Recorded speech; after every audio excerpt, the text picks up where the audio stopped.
हिंदू धर्म में हर व्रत त्योहार को बहुत ही श्रद्धा और भक्ति से मनाने की परंपरा रही है। 12 महीने में कई व्रत और त्योहार आते हैं जो खुशहाली का द्वार खोलते हैं। माघ महीना शुरू हो चुका है। इस महीने में कृष्ण पक्ष की चतुर्थी तिथि को सकट चौथ मनाने की परंपरा है। सकट चौथ के दिन व्रत रखने और गणेश जी की पूजा करने से जीवन के सारे संकट दूर होते हैं, संतान के हर कष्टों का नाश होता है और भक्तों को सुख समृद्धि का आशीर्वाद मिलता है।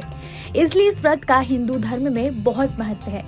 हालांकि इस बार संकट चौथ ज्यादा फलदायी होने वाला है, क्योंकि इस बार उस दिन अद्भुत योग का संयोग बन रहा है, जिससे व्रती को दुगना लाभ मिलेगा। ज्योतिष की माने तो 29 जनवरी को सकट चौथ के दिन शोभन योग के साथ त्रिगेही योग का संयोग बन रहा है। शोभन योग में गणेश जी की पूजा करने से सुख, सौभाग्य और धन में बढ़ोतरी होती है।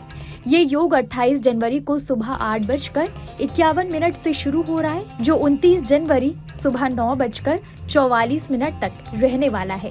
इस दिन धनु राशि में मंगल, शुक्र और बुध विराजमान होंगे, जिससे त्रिगेही योग बनेगा।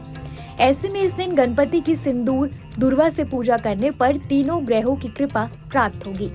सकट चौथ पर माँ खास तौर पर अपने बच्चों की खुशहाली और अच्छे स्वास्थ्य के लिए व्रत रखती हैं। ज्योतिष की माने तो जो बच्चे गंभीर रोग से पीड़ित हैं, उनके लिए अगर माँ इस दिन व्रत रखें तो लाभ मिलता है। ये व्रत बच्चों को बुरी नजर से बचाता है, इसलिए इस दिन किए गए कुछ उपाय संतान के हर तरह के कष्ट हर लेता है। क्या है वो उपाय, चलिए जानते हैं। अगर संतान के करियर में आपको लाभ की चाह है तो सकट चौथ के दिन पूजा में मिट्टी से गणेश जी मनाएं और पंचोपचार विधि से उनकी पूजा करें और उन्हें तिल गुड़ का भोग लगाएं। शाम को चंद्रमा को अर्घ्य देकर व्रत समाप्त करें। मान्यता है कि इससे संतान के करियर में फायदा मिलता है, तरक्की के सारे रास्ते खुल जाते हैं। अगर आप अपने संतान की सेहत को लेकर चिंतित हैं तो ये मौका आपके लिए बेहद खास है। इस दिन भगवान गणेश की पूजा के दौरान संकट नाशन गणेश स्तोत्र का पाठ करें। कहते हैं ऐसा करने से सभी दुख, कष्ट और विघ्न बाधाएं दूर होती हैं। और अगर आप किन्हीं वजह से तनाव में रहते हैं, घर में कुछ भी सामान्य नहीं चल रहा हो, तो इससे मुक्ति के लिए सकट चौथ पर रात को पूजा के बाद चंद्रमा को अर्घ्य दें। ओम सोम सोमाय नमः मंत्र का जाप करते हुए चांद को जल चढ़ाएं। इससे मानसिक तनाव दूर होगा और घर में खुशहाली आएगी। सकट चौथ के दिन अपने घर की पूजा मंदिर में तांबे की लोटे में गंगा जल भरकर एक सुपारी रखें। इससे घर में सकारात्मकता आती है। इस दिन भगवान गणेश की पूजा करते समय लाल कपड़े में श्री यंत्र के साथ सुपारी रखें और इसकी पूजा करें। पूजा करने के बाद इसे तिजोरी में रख दें। इससे धन में बढ़ोतरी होती है। अगर आप किसी काम में सफलता पाना चाहते हैं तो सकट चौथ के दिन भगवान गणेश के सामने 2 सुपारी और 2 इलायची रखें। इससे आपको हर काम में सफलता जरूर मिलेगी। इस दिन गणेश चालीसा का पाठ जरूर करें। इससे भगवान गणेश आपकी सभी मनोकामनाएं पूरी करते हैं। लेकिन व्रती को इन तमाम उपायों के फल तभी मिलते हैं जब सही मुहूर्त पर पूजा संपन्न की जाए।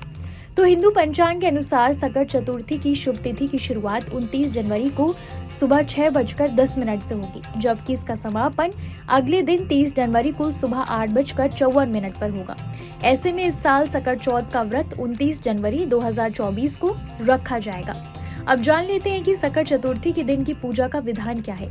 सकट चौथ के दिन ब्रह्म मुहूर्त में स्नान करके स्वच्छ वस्त्र धारण करें। इसके बाद भगवान गणेश की प्रतिमा को चौकी पर स्थापित करें। गणेश जी के साथ माँ लक्ष्मी की मूर्ति भी रखें। गणेश जी और माँ लक्ष्मी को रोली और अक्षत लगाएं। फिर पुष्प, दूर्वा, मोदक अर्पित करें। संकट चौथ में तिल का विशेष महत्व है, इसलिए भगवान गणेश को तिल के लड्डुओं का भोग लगाएं। ओम गम गणपतये नमः मंत्र का जाप करें। अंत में संकट चौथ व्रत की कथा सुने और आरती करें। रात्रि में चंद्रमा को अर्घ्य देकर सकट चौथ व्रत संपन्न करें। कैसी लगी आपको हमारी जानकारी, हमें कमेंट बॉक्स में जरूर बताएं। बाकी धर्म कर्म से जुड़ी तमाम जानकारियों के लिए सब्सक्राइब कीजिए हमारा डिजिटल चैनल और देखते रहिए न्यूज़ नेशन स्तुति।